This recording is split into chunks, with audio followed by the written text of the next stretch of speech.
পাবনা সদর হাসপাতাল যেন ময়লার ভাগাড়। পাবনা থেকে স্টাফ রিপোর্টার সিরাজুল ইসলামের রিপোর্ট।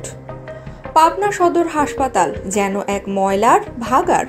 250 শয্যা হাসপাতাল পাবনা জেলার একটি অন্যতম হাসপাতাল, যেখানে পাবনা জেলার 10টি থানা থেকে প্রতিদিন শত শত রোগী সেবা নিতে আসে। কিন্তু সেবা নিতে এসে সেখান থেকে রোগ জীবাণু আবার ছড়িয়ে পড়ছে। মেডিসিন বিভাগের দিকে তাকালেই চোখে পড়ে ময়লার ভাগাড়, যেন রোগী আর জীবাণু একসঙ্গে বসবাস করছে। এ বিষয়ে 250 শয্যা বিশিষ্ট জেনারেল হাসপাতালের সহকারী পরিচালক ডাক্তার মোহাম্মদ রফিকুল হাসান বলেন, এখান থেকে বিভিন্ন রোগ জীবাণু ছড়াচ্ছে, যেমন সর্দি, কাশি, ডায়রিয়া। তিনি আরও বলেন, আমাদের হাসপাতালের কোনো নিজস্ব গাড়ি নাই যে আমরা ময়লা এখান থেকে অপসারণ করব।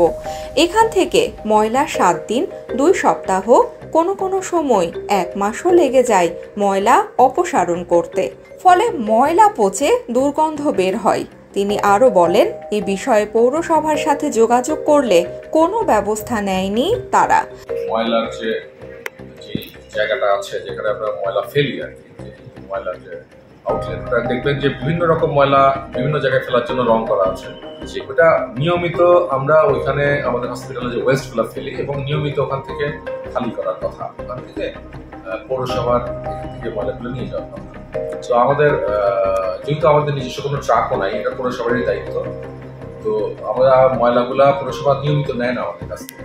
দেখা যাচ্ছে 1 সপ্তাহ, 2 সপ্তাহ বা কখনো 1 মাস পরে ময়লাগুলো নিয়ে যায়। তার ফলে ময়লাগুলো এখানে জমে থাকার ফলে যে জিনিসটা হয় যে আসলে ওটা তো পচে যায় এবং হসপিটালের আসে এত কাছে দুর্গন্ধ হয়।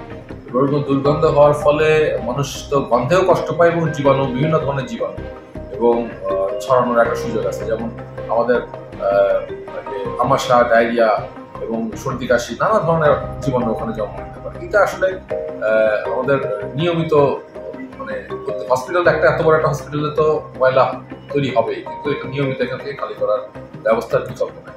এটা আমরা পৌরসভার সাথে বারবার কথা বলছি, তাদের হয়তো কিছু লিমিটেশন আছে, কিন্তু এটা আসলে গুরুত্বের সাথে দেখতে হবে। গুরুত্বের সাথে দেখে ওনাদেরকে এখান থেকে ময়লা নেওয়ার ব্যবস্থা করা উচিত। ওনাদের প্রতিনিধির সাথে একাধিকবার আমরা এই কথা।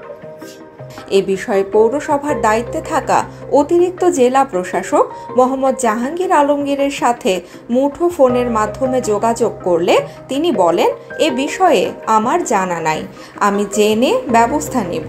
এ বিষয়ে দ্রুত মুক্তি চাই সাধারণ মানুষ।